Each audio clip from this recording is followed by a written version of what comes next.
In this episode, we focus on Kwentong Kultura, or stories of culture. Our guests will discuss how climate change shapes and threatens Filipino culture and how the climate crisis imperils our Filipino traditions and identity, including those of our indigenous groups. I am your host, Cato Sarmiento, Communications Manager at the OML Center. Joining our conversation are Dr. Noralene, Climate and Disaster Risk Management Specialist, who has done extensive research on, among others, indigenous knowledge and community resilience. Team Bintuwak, represented by Ronald Maliao, Cahilig, and Ritchel Casidsid-Cahilig, who are a group of communicators that has sought to enhance the understanding and appreciation for indigenous knowledge systems and practices, or IKSP, in riverine conservation of Nabaoynons in Malay-Aklan.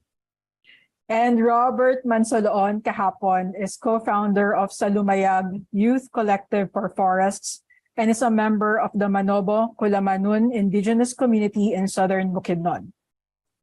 Doc Lenny, let's kick off the episode. The Philippines is known for its rich and diverse culture. How is climate change impacting our traditions and culture? What impacts are studies showing? Thank you very much, Kato, and thank you for the organizers for this invitation to join this episode of Ang Ating Klima.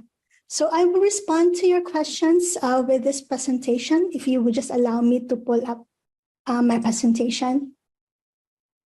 So today I'll be setting the tone for this conversation and hopefully just touch on the general views on what is happening now on the conversation about climate change and culture and how we can make indigenous knowledge relevant to the times. Next, please. So I will be touching on indigenous knowledge systems and practices, but that other panelists, I will let our other panelists dwell on this some more. And I will be looking at the link between climate change and culture and the implications of a changing climate on culture. Next, please. So I would like to start with this folk lyric from the Ivatan because it shows clearly how the Ivatans live with risks and hazards. So from time immemorial, they have known how to live with storms, with rains, and so thus they have this folk lyric. So we can see, I will start with indigenous knowledge, and we can see that there are different related terminologies that can be found in literature. So it's known under several names, but they are all, they share common semantic load and address the same broad issues. So just a quick look at some definitions. So I would just like to highlight here that indigenous knowledge, it means that knowledge is already existing and is developed in a particular geographic area. So it has been developed over time and continues to be developed and tested. So it should be understood that indigenous knowledge is dynamic and changing. And also, indigenous knowledge has evolved through adaptive processes and has been handed down through generations. Next, please. So the main elements that we can find when we talk about indigenous knowledge is that the knowledge is specific to a context or an environment. So we can find some element of time, like I have mentioned, it has been tested over the years and over generations. It is community-based, or it has origins in the community, but it can also be influenced by external knowledge as well. So usually the dissemination comes in the form of non-formal methods. And then because it originates from the community usually has collective ownership of that knowledge. And also this type of knowledge would be practical. So you would look at indigenous knowledge as influencing livelihoods, their strategies on food security, on their habitation. So we can see all these things when we talk about indigenous knowledge. Next, please. So there are some examples, a lot actually, and our other panelists can also expand on this, on how indigenous knowledge is used with regards to risk reduction. So commonly, indigenous knowledge is used in terms of forecasting and early warning. So our indigenous communities know, just based on the weather patterns, when certain weather or season is coming. And also they look at the behavior of animals to predict some events that will be happening soon. And of course, there's also adaptation. So we can see here some traditional housing that has served the people in Batanes from being affected by typhoons. And also in terms of, again, food security strategies, they know how to till the land to preserve the soil, so they're able to contribute to food security in their community. Next, please. Now, just to link climate change and culture. So in the conversation on climate change culture, it's also recognized as one of the greatest threats facing us today. So the uprooting of communities due to climate change threatens entire ways of life. So this would impact on their practices and their heritage. So also oral traditions, their social practices, events, and again, traditional knowledge are all vulnerable in the face of climate change. So it can be eroded. It can be something that may not be working anymore because of the changing climate. And cultural heritage properties are already suffering from the impacts of climate change.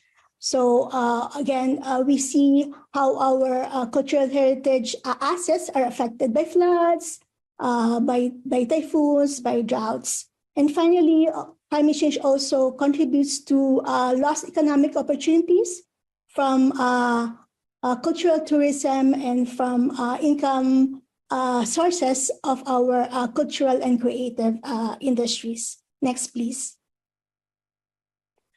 Now, culture is very important for addressing climate change. When we have natural heritage sites, they can also serve as sinks for greenhouse gas emissions, and also are key to protecting our biodiversity. As I have mentioned earlier, intangible cultural heritage practices have proven to be highly effective in helping communities in addressing disasters and climate change related events. So we can see these practices helping them towards coping mechanisms, towards ensuring food security and other adaptation actions. And lastly, cultural heritage sites can also serve as refuge, both in terms of physical and psychological dimensions when communities experience disasters. Next, please. So the current knowledge on climate change as it impacts on indigenous peoples have been focused by the IPCC. So recently with the IPCC AR6 report, we can see that IPCC recognizes indigenous knowledge as a valid form of knowledge in addressing the risk of climate change. So based on this report, some of the findings that they have mentioned is that sudden losses of food and access to food have affected indigenous communities in terms of decreasing health and through malnutrition. And also there's a loss of ecosystems and their services because of the impacts of this changing climate. And this affects indigenous knowledge because they are directly dependent on ecosystems to basic needs. And also, according to the IPCC, the cooperation and decision-making that is inclusive, that also include indigenous communities, would be important in addressing forest challenges, especially in coming up with adaptation strategies. And then finally, with regard to maladaptation, we can see that maladaptation practices in addressing climate change also affect indigenous people. And so only through inclusive planning, informed by the cultural heritage, cultural values and customs of indigenous peoples, can we be able to help prevent maladaptation in certain contexts. Next, please.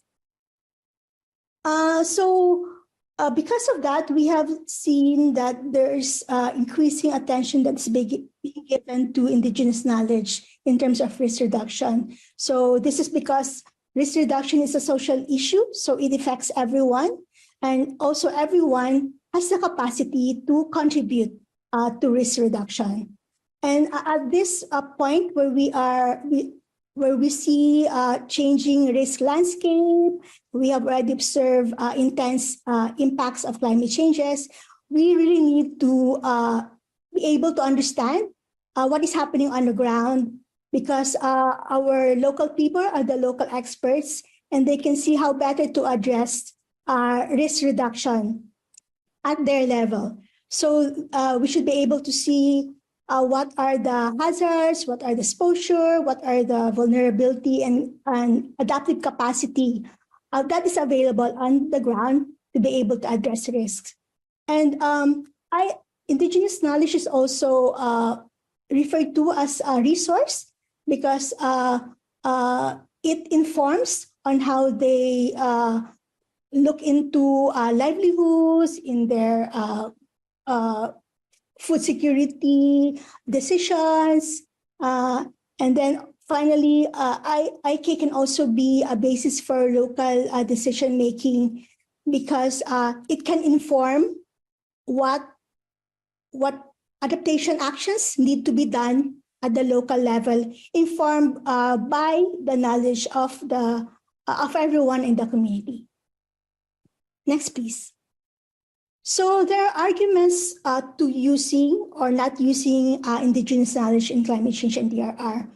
Of course, everyone would like to utilize indigenous knowledge because it has added value to the current strategies, be it especially in the scientific dimension. Indigenous knowledge increases community participation, empowers people, thereby making sure that everyone participates in climate actions. And then knowledge contained in IK can also improve implementation, because the community has ownership of this knowledge. The community can easily be able to implement actions. And then the last thing that we are arguing for the inclusion of IK is that dissemination of IK by non-formal education can provide a successful model for non-formal teaching and learning, thereby contributing to dissemination of indigenous knowledge to a wider group of people. Now, there are also arguments against the use of IK. They say with the changing climate, we can see now that there are different physical manifestations of hazards that may make indigenous knowledge irrelevant. And then also climate change creates new conditions or new realities which are beyond existing experience and memory, so which would require changes from the usual practice that our indigenous communities are doing. And also, we also find that there's continuous erosion and extinction of IK that they may not be able to be used when the time comes. Next, please. So what are the implications of a changing climate on culture? And here I would just like to highlight three points. Because of the changing climate, we need to engage indigenous communities. So we need to be able to build an enabling environment through policy engagement and identifying champions at the community level, which can spearhead climate action on the ground. So we need to be able to integrate indigenous knowledge and scientific knowledge, because a holistic approach in policy and practice should be undertaken. So in order to do this, we need to also acknowledge that only by combining both, we can have appropriate measures on the ground. And then finally, there's a need to promote exchanges and partnerships. So community-led actions need to be linked to the overall national, local, national, and even international platforms and frameworks to be able to share good practices and learning at a global level. And I will end with this last slide. So this is a recommendation from the United Nations Economic and Social Council, which aims to empower community leaders. So they urge community leaders to take a leadership role in local level development work, resilience building, and climate action. They should be able to undertake risk assessments, so self-assessments of risk, capacity, and vulnerability, to be able to identify new or recurrent hazards, and then also successful practices in terms of DRR and CCA, which can be used to be able to cope with these new hazards. And then also, if they could develop also integrated strategies that take advantage of both local knowledge and mainstream strategies, meaning also including scientific knowledge that are better adapted to the indigenous people's local concerns and resources that are available underground. So I will end here. Thank you very much. Thank you, Doc Lenny. It's interesting to me that you brought up the Ibatans, because I have always thought of Batanes as one of the most resilient communities in the Philippines. By sheer distance and geography, relief and recovery does not reach them immediately. So they have had to figure out how to fend for themselves on the assumption that national government cannot immediately come in to help them. But in your presentation, you've also raised a good point about the resilience of indigenous communities coming from a sense and pride of place, being able to balance traditions and modern development. Perhaps we can discuss that further with our other panelists later. For now, we turn to our storytellers and advocates. Can you please introduce yourselves and the work that you are doing at the intersection of climate change and culture? Ritchel. Hi, everyone. I am Ritchel, Casidsid-Cahilig, the climate communicator of Team Bintuwak. It's my honor to introduce our team. Team Bintuwak is a collaboration between Aklan Research Center for Coastal Studies, the Community Resilience and Environmental Education Development, or the CREED Foundation, and Aklan Trekkers. Our team is composed of environmental advocates and marine biology researchers who are all responsible mountaineers with various experiences in outreach missions. And we do share the passion for grassroots conservation and environmental education. And we also recognize the traditional climate coping strategies of riverine people, as well as their ability to manage freshwater ecosystems in a sustainable way, which we believe can reverse marginalization and provide adequate services and support. And to present to you our team composition, let me start with our team leader, Sir Ronald. Thank you. My name is Ronald Maliao. I was the head and founder of Aklan Research Center for Coastal Studies, which is research institute based in Aklan State University in Aklan, Philippines. I am also the founder of the CREED Foundation, the Community Resiliency and Environmental Education Foundation based in Iloilo, Philippines. I am a professor and a teacher in Aklan State University and the leader of the Team Bintuwak that actually won the Umalulukuhan grant last year in 2021. Thank you, Ma'am Ritchel. Also with us today is my partner in life and co-founder of Aklan Trekkers, Richard. Hello, good afternoon. I'm Richard Cahilig.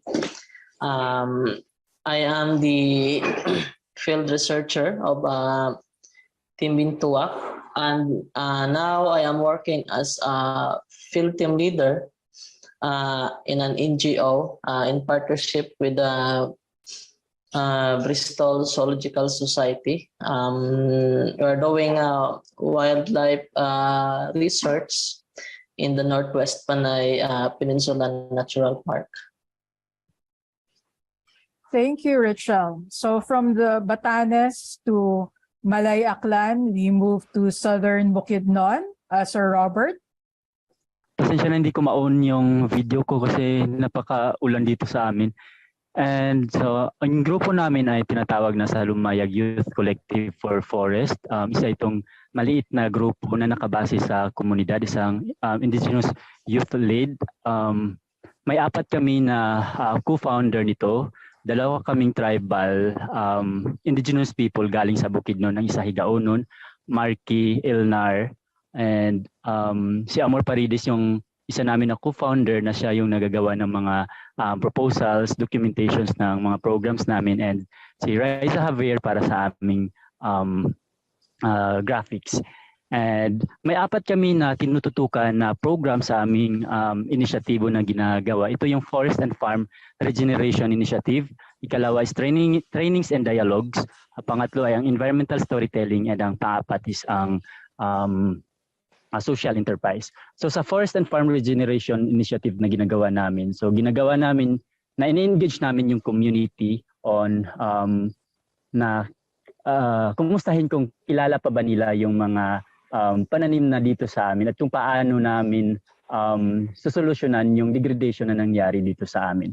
So may forest walk and farm walk kami na tinatawag at ginagawa namin. So dito dinadala namin yung mga tao, mga kabataan para ipakilala sa kanila na kung may connection pa ba tayo sa ating kinagisnan, sa gubat natin, sa lupa, sa tubig. So may 2 kaming youth volunteer na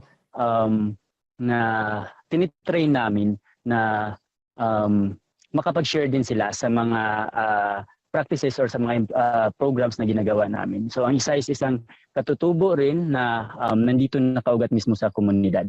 So Ronald, Medyo nakat si Sir Robert. But I'm excited that we have a panel who will be able to discuss different indigenous groups and experiences. Perhaps we can start with,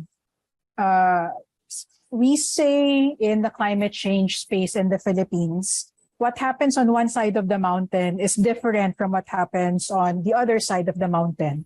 So the experiences of communities, especially indigenous communities from Luzon, Visayas, and Mindanao, are really very varied.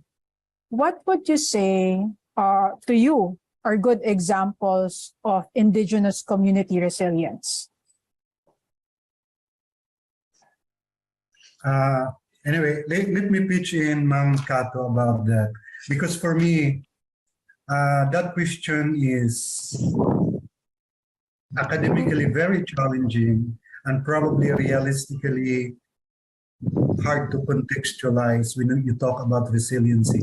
Now, in ecology and in science, we interpret resiliency as the capacity of the system to rebound back to its former state after a perturbation.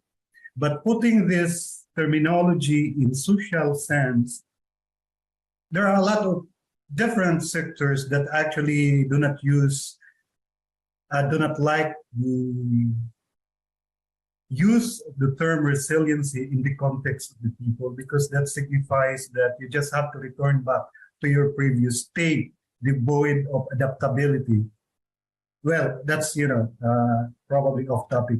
But to answer your question, probably a good example to demonstrate the capacity of local people to rebound back to their former state, as you said, resilient community. This is not in Nabawi, but my experience in Malalisod Island. It's a small island off the coast of Pulasi and Titi.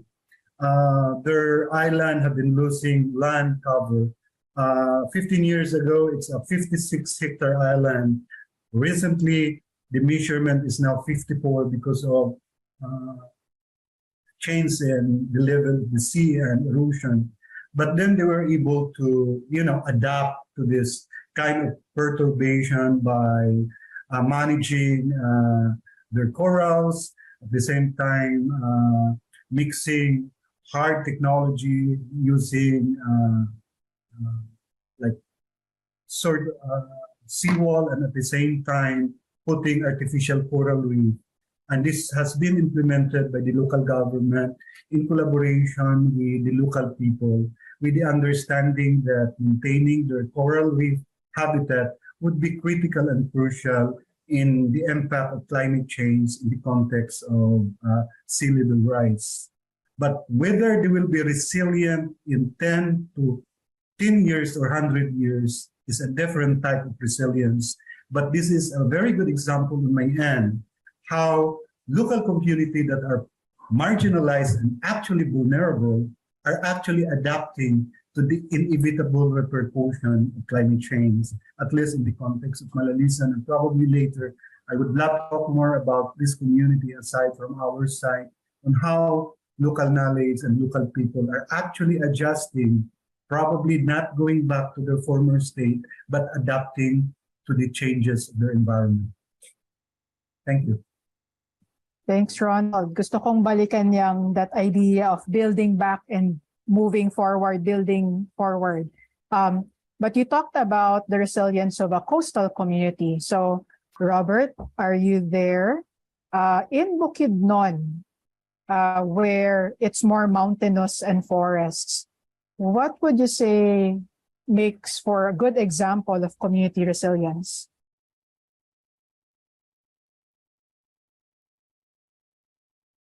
Robert, you're on mute.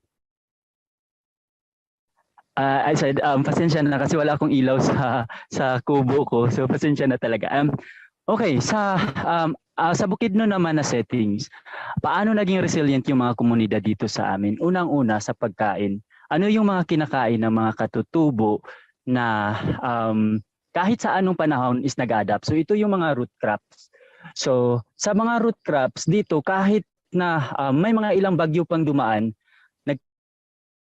tatanim kayo ng mga kamote, ng saging, ng cassava. So ito yung mga siguro isa sa napaka-resilient na paraan na ginagawa ng aming komunidad na kahit sa ano pa mang kalamidad na paparating ay may mapagkukunan at may mapagkukunan pa rin ng pagkain. Yeah. Salamat, Robert. That's why your group's advocacy is in trying to reforest and moving towards agroecology. That's correct. Mawalan man ng pera, basta may makain, okay na tayo, di ba? Doc Lenny. Yes, Doc Lenny, what are your thoughts on, like from all of your studies, what makes a good example of indigenous community resilience? Thank you, Kato. I believe that they need to be able to understand their context in terms of risk, because as we have already mentioned, we now have a different risk landscape. So like Sir Ronald mentioned, they should be able to learn, to adjust, to adapt their understanding or thinking, not basing on what they have been doing in the past, but being able to really adjust their ways of addressing the present and even future risks. So it should start from there, being able to really know what the risks they are facing and being able to come up with some strategies that hopefully will lead to resiliency in the future. Thanks, Doc Lenny. So we mentioned earlier that there are two sides to when we talk about indigenous communities. Merong aspect of learning from our indigenous communities, and there's also the aspect of the vulnerability of our indigenous communities. And it seems to me from the inputs of Robert and Ronald, and even your example of the Ivatans, what makes a strong indigenous community is this sense and pride of place, because you've been there in that community for so long. You know the movement of the seasons, you know how the land breathes, and you're able to respond to all of these changes. So nabanggit natin yung bouncing back and moving forward, how to build stronger. Perhaps we can look at that. With climate change, and Noralene, Doc Lenny mentioned the changing climate risk landscape. What used to be the normal seasons anywhere in the country has changed, and some communities are no longer able to keep up with the changes. What do you think are the challenges that indigenous communities face with the climate change that we are experiencing? And how can they start moving towards not just recovering, but actually being able to thrive? You're correct about the sense of place and their understanding of the circumstances and the situation that they're in. So, because things are changing, the climate is changing, I believe that there should be an intervention from outside that should be able to maybe start a conversation with them that things may be changing in the future, and that there may be a need to really start looking into some adjustments in the way of how you are looking at things, in your way of life, how we were able to adjust some of the strategies that you're doing now to be able to further improve your adaptive capacity and be able to better address these changed situation or new realities in the future. So I am for really integrating climate change, indigenous knowledge, local knowledge with scientific knowledge to be able to appropriately take action on what is currently or in the future would be happening. Because of if we don't look at the science, I'm not saying that local knowledge is not science, but if we do not really look at the science of things, I think we'll not be able to come up with really long-lasting solutions that will contribute to the well-being and resilience building of our indigenous communities. Thanks, Doc Lenny. Sir Ronald, what's your perspective on this? That and your previous question are related, so I will be mixing up my answers with the hope that Ritchel and Richard can pitch in, because I will be answering it through demonstration of actual experience in Nabaoy River and Nabaoy community. Now,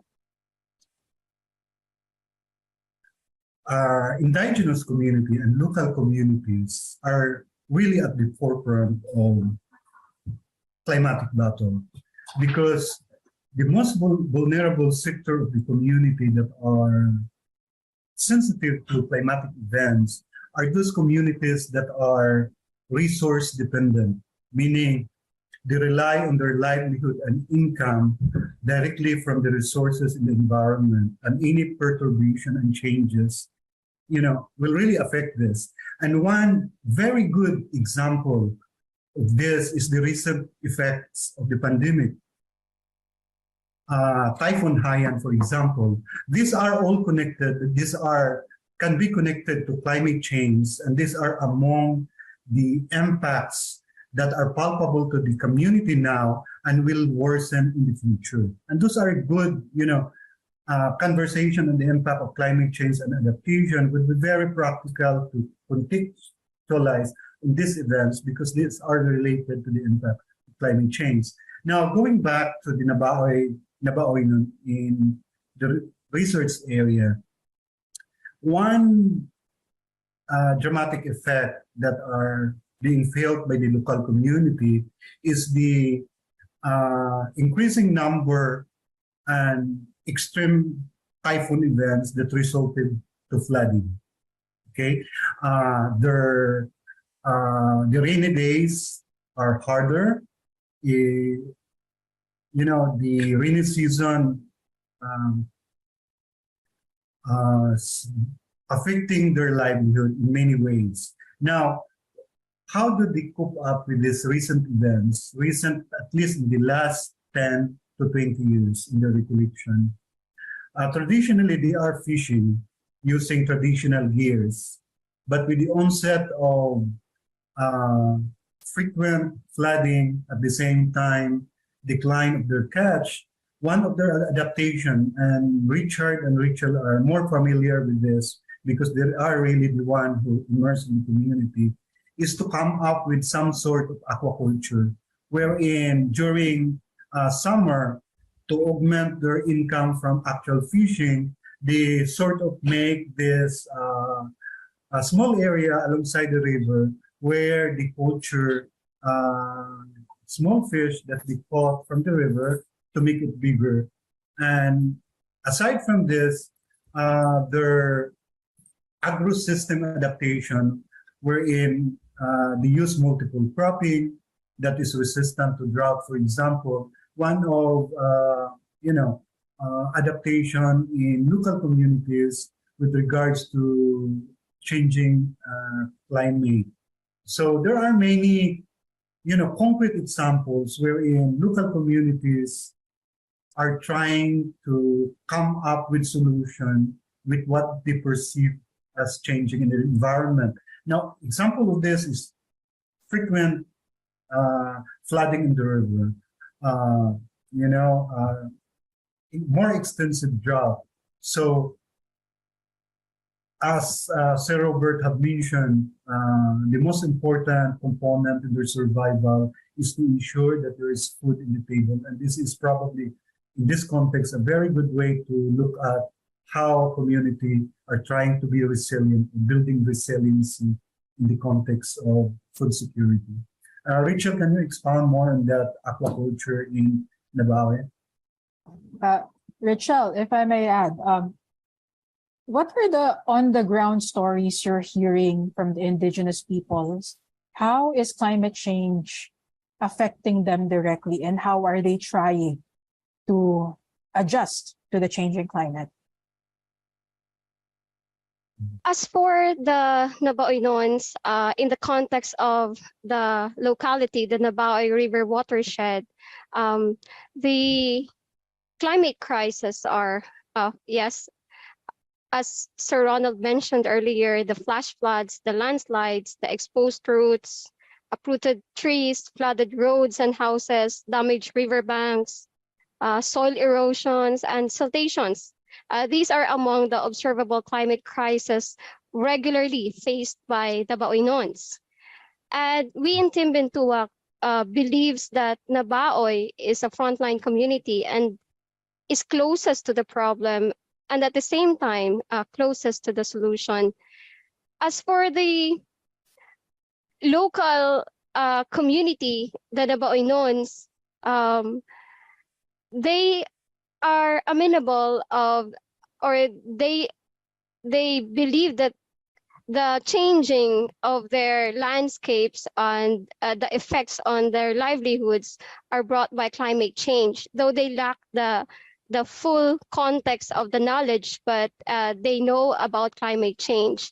And for example, they have demonstrated adaptive fishing tools like sungya. They developed it. They developed such sungya as fish and river catching tools during floods, which we believe, which we observe, are important traditional techniques that can be adopted by other local communities, as long as they will be brought on the table, and we will learn from these locals who are into adaptations. And also, since there is a degrading resource from or on their mountainous areas, for example, the source of their material for their taon or their fish traps, they can no longer go up in the mountains because of the changing climate, which affected the adaptability and the familiarity of the people. Mostly the young people are the ones going up, and many local people, the older ones are they are apprehensive of sending their kids up to the mountains because of the unpredictable flash flood these days. So they have adapted it into a pet bottle. So the fish traps now, they have changed it to pet bottles. So those are the actual scenarios that we have observed in the community. And upon checking their forest cover, because we're trying to figure out why sometimes, even if it's dry season, or if it's not raining, there's flash flood. Richard usually goes up to the mountainous part to check on the forest cover, and I think Richard has something that he found out recently, which part of the watershed has been degraded. Okay, thanks, Ritchel. So interesting. You actually kind of went reef to ridge, impacts from flooding, and it's also connection to the mountainous areas. Robert, what's the story of climate change there in southern Bukidnon? What are you experiencing in terms of impacts, and what are you trying to do as a community to adjust? Okay. Yeah. So basically, ang pagkain talaga yung apektado sa amin. Oo, unang-una. Pangalawa ay ang spirituality. Like for example, may area dito sa amin, may mga sapa dito sa amin na kapag tag-init ng isang buwan, natutuyo na. At kapag umuulan naman, lumalakas yung tubig at may kasamang mga lupa, nag-soil degradation na. So ito ay ilan lamang sa epekto ng climate change na dala din ng mga factor na yung pagtatrabaho ng mga tao sa paligid nito gamit yung makabagong sistema ng pagsasaka. So ito yung isa sa mga dahilan na nakikita ko na problema na makapagbigay dagdag doon, makapalala sa climate change na usapin. Nais ko lang din parang idagdag kanina sa sinasabi nila about doon sa adaptation ng community. Sa aming area dito sa Bukidnon, yung adaptation ng ginawa ng community ay yung pagbabago, yung pagbalik sa, hindi ito adaptation na masasabi ko, ngunit ito yung ginawa na yung pagbalik sa traditional na sistema ng pagsasaka. Kasi ang problema kasi sa ngayon na ang parang yung food system natin, yung agrikultura natin na sektor, ito yung isa sa mga dahilan na kung bakit yung mga tao sa upland community, kahit na sa mga step na mga areas na ay ginagawa pa rin nila na sakahan ng mais. Kasi ito yung demand sa baba. So, kung adaptation yung sasabihin, yung pag-uusapan, may adaptation sa larangan ng kailangan ng pera ng mga tao, ginagawa nila ito. Pero in terms sa adaptation, dun kung paano natin i-adapt yung klima sa pagbabago ng panahon, ito yung pagbabalik sa traditional na paraan ng pagsasaka. So kaya sa aming grupo is sinisikapan namin na maituro balik sa kanila or kumusta sila kung pinapractice pa ba nila itong mga nakagawian ng mga nakakatanda. So I think yun yung parang importante na malaman din natin yung kung bakit kung ano yung epekto ng climate change dito at ano yung nangyayari talaga sa komunidad at paano yung mga communities kung paano sila nag-respond at baka yung solution is nandun lang sa traditional na paraan. So isa yan sa aming tinitagnan na posible na maging balikan.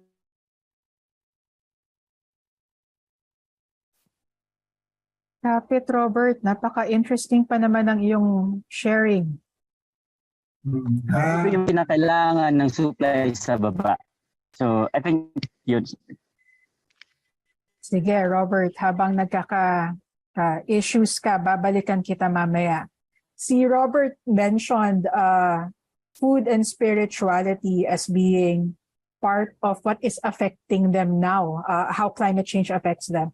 Doc Lenny, in your studies, how big a role does spirituality play in terms of indigenous communities' ability to adjust to change?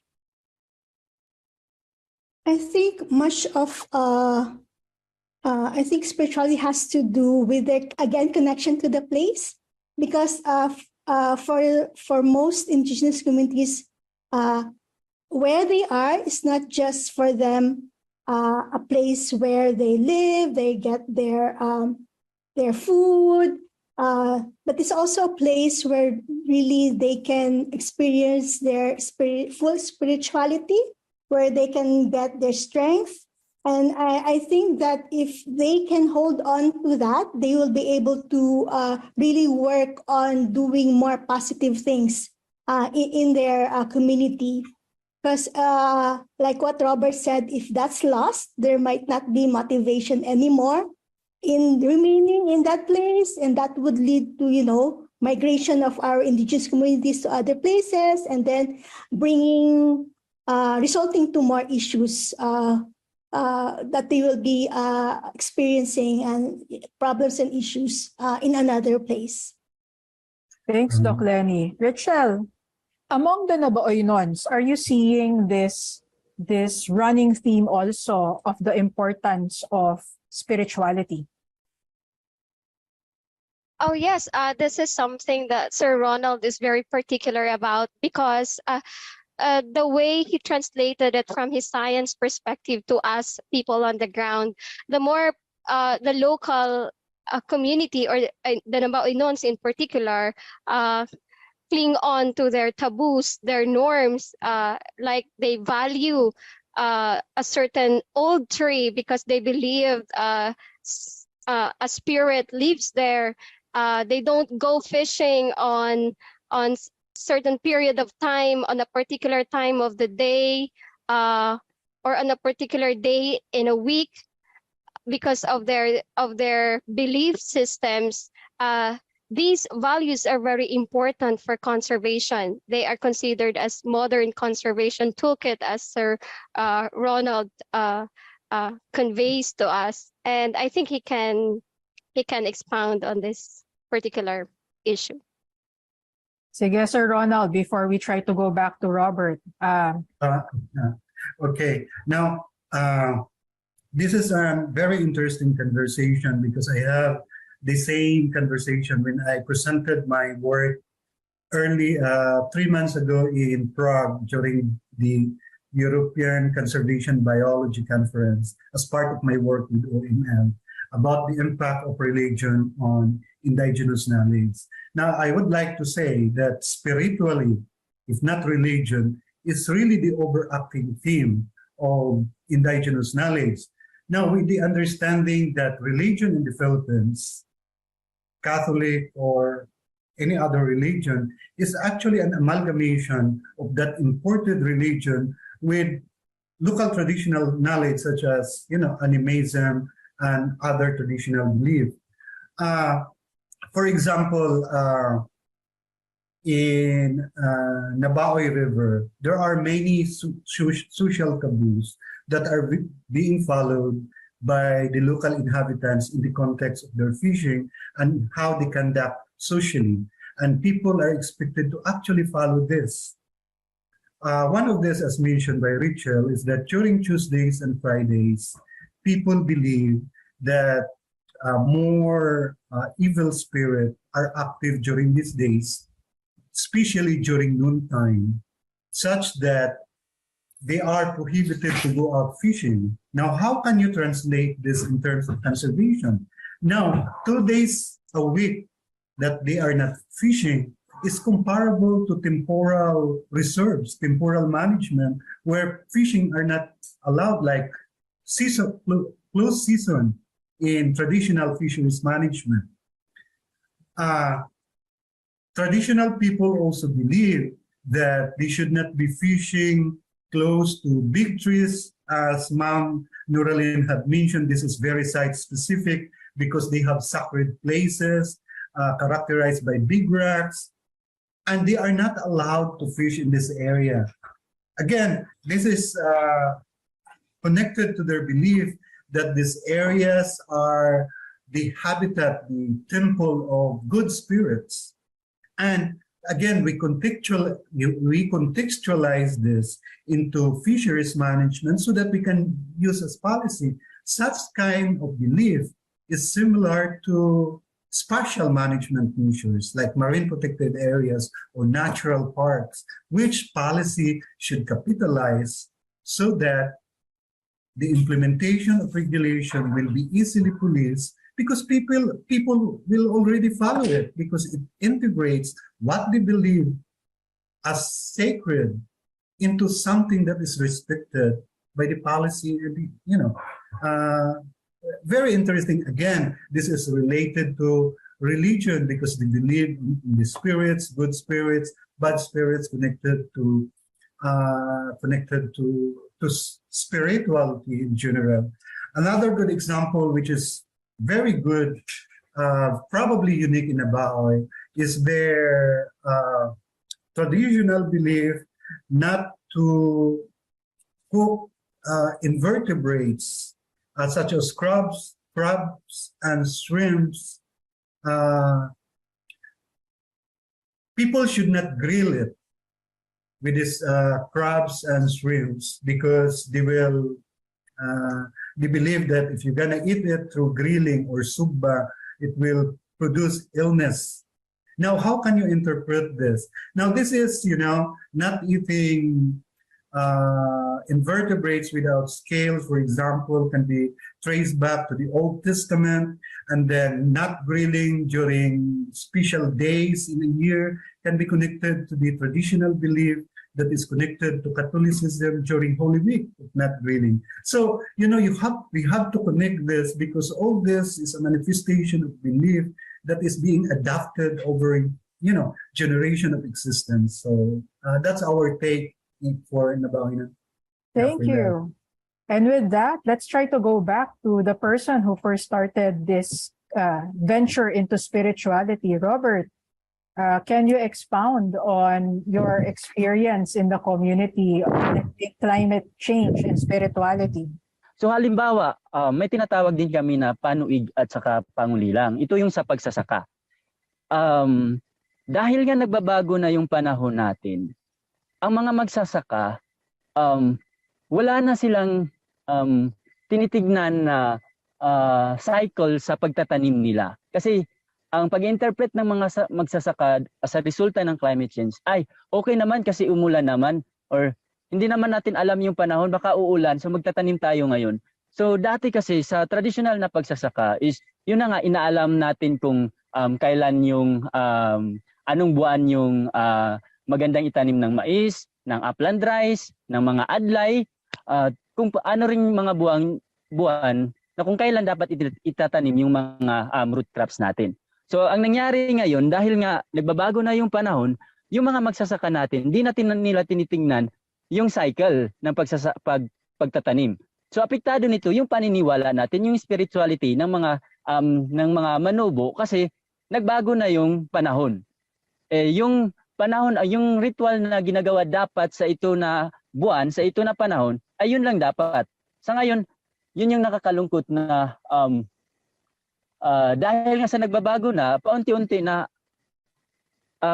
yun na, yung about sa religion din kanina, na parang paunti-unti na nililimot, nakakalimutan na, dahil nga doon nga sa tingin ko, yung epekto ng pagbabago ng panahon natin. Salamat, Robert. There's really this discussion has really become more deeper than I thought we would go into. We are discussing culture in indigenous communities. We are surfacing not just climate impacts, but also how it impacts spirituality and vice versa. One of the things that surprises me is a lot of what you're giving me as examples would actually be considered nature-based solutions, which is a very popular term these days, trying to surface nature-based solutions. Perhaps one second to the last question for our panel. What are communities doing now to try and solve or act on climate change in terms of the impacts on the community? Robert mentioned we have a case of too little water and too much water. How are you trying to adjust to these changes, Robert? So paano namin ina-adjust ito? So sa mga program namin, paano yung nag-adjust yung community? Kasi nakikita natin na kahit na nandito na yung problema, ito yung realidad talaga sa community. Kahit nandito na ang problema, hindi nila ito nakikita. So ang magiging role namin doon ay makikipag-usap sa kanila na ganito at doon namin ipapasok yung programa namin na farm boundary management, farm boundary regeneration. Doon kami magtatanim ng mga puno sa mga critical na areas. At kung tanungin talaga ako about kung paano in-adapt ng community, kung sila lang mismo sa level nila ay iba yung pananaw nila sa usaping ito. So kailangan talaga na mayroong magli-lead sa kanila or mag-guide at ipapaalala sa kanila na kung hangga't maaari, tingnan natin kung ano yung magiging epekto nito. So para sa akin, sasagutin ko yan sa honest na paraan na yung adaptation na sinasabi natin kanina is medyo malayo talaga dun sa nangyari sa komunidad dito sa amin. Oo. Kasi hangga't hindi natin na nakakausap or hangga't walang hindi mismo manggaling sa may kapangyarihan yung decision sa nangyayari sa ngayon, hindi yun magiging epektibo dito sa ating mga komunidad. Thanks, Robert. Siguro we can end this panel. We've talked about the positives of learning from indigenous communities and how they adjust to climate, but we're also surfacing challenges. Siguro for each one of you, given the certainty of climate change, what future do you envision for our indigenous communities?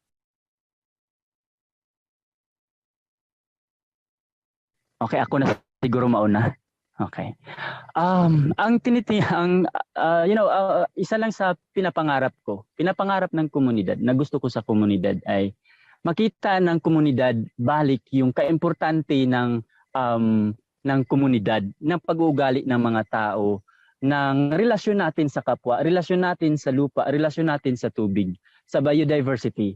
So dapat makita ito at maturuan natin yung susunod na mga kabataan na ganito ang pagpapahalaga natin sa ating lupang kinagisnan. Yun naman po. Salamat, Robert. Team Bintuwak, what say you?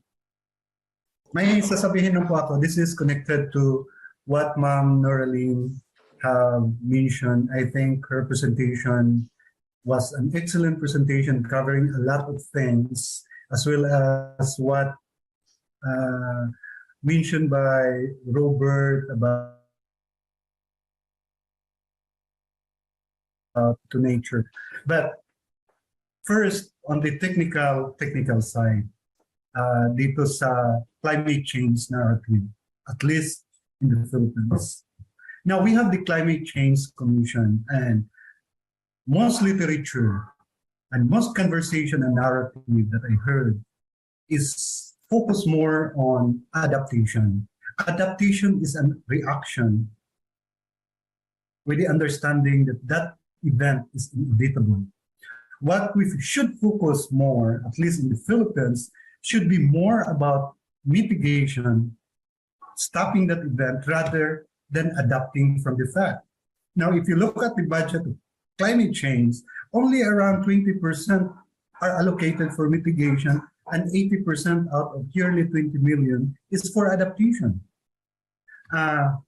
Second, with the understanding that the UNESCO, UNEP, many international organizations, probably through NCCA in the Philippines, acknowledge the importance of indigenous knowledge systems in terms of increasing the resiliency on the impact of climate change. But there is this big gap of appreciation and actually utilizing indigenous knowledge in terms of policy. Final words when it comes to this is with the understanding that traditional ecological knowledge or indigenous knowledge system are tied to and connected to the natural capital. When I say traditional ecological knowledge or indigenous knowledge system, we are talking about the traditional belief, their rituals, their language, and these are all connected to the natural capital. For example, in the Baoy River, their spirituality and traditional belief are tied to their sacred places along the Nabawi River. And with the advent of introduction of water dam in the Nabawi River, at the same time, the impact of climate change, all these sacred places will be disappearing or are disappearing now. And their custom and tradition are tied to this, and such that there is this risk in the future that such belief system will also disappear, at least in the context of Nabawi. One important thing is, for example, their traditional indigenous herbal medicine are tied to disappearing plant biodiversity. Now, extinction is one indirect repercussion of climatic change, and with extinction events of various animals and plants which are connected again to the traditional knowledge system, what we can expect in the future if this remains unmitigated is that there would be disruption or disappearance of all this traditional belief that is being nurtured for generations in the context of the disappearance of this natural system. So how can the community face, and what should be the adaptive mechanism and mitigation scenarios that we should be doing? I think that's a very hard answer. That's a very hard question to answer. Probably Ma'am Noralene, or probably I would like to hear more about OML on what should be done in terms of preserving this traditional ecological knowledge amidst this climate change. Now, I'm going back to this as what Robert have mentioned, because at the end of the day, what matters to these local indigenous people, at least in the context of Nabawi or in the context of Malalisan Island, is that they can bring in food to the table. Now, my very simple practical answer probably is that the government should enhance job security or livelihood multiplicity on all these vulnerable communities, because survival is what really matters now, and we can only ensure this by having these people sustainable livelihood, amidst the disappearing biodiversity. I hope yung ating mga policymakers, given our research, so dapat they will focus on how to protect those forests, kasi the climate change, it will happen So parang unti-unti nararamdaman na natin yung effect. So at least pag may mga puno doon sa taas, mababawasan yung extent ng damage sa baba. As for me, my hope for Nabaoinons being one of the ecological reserves of the Northwest Panay Peninsula and of Boracay Island, because I want to mention that Boracay Island is very known worldwide, and it cannot continue being a crown jewel of our country without safeguarding the source of its water. Okay, so the main source of the potable water supply in Boracay Island is the Nabaoy River watershed. And so I hope that this will ring a bell to our policymakers who have been very focused on generating income from Boracay Island, but seems for us who have focused on Nabaoy River watershed as for this research, the Nabaoinons as stewards and the watershed have been neglected. It had not been in the front line of conservation. And I really hope that in the future there will be no war on water in Nabaoy, in Malay, and in Panay Island. Thank you. Thank you, Ritchel. And now I turn to Doc Lenny. I don't know how you're going to answer this given the amount of research you've done on IPs, but if you could try, what future and hope do you have for indigenous communities and preserving their culture?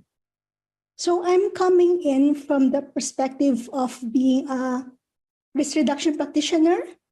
So the dream basically, of course, would be a resilient, sustainable future for our indigenous communities, as what we would also aspire for all the excluded and vulnerable groups. So the conversation now is not only a matter of us not leaving them behind, but more importantly, really on having or giving indigenous communities a seat on the table and letting their voices be heard.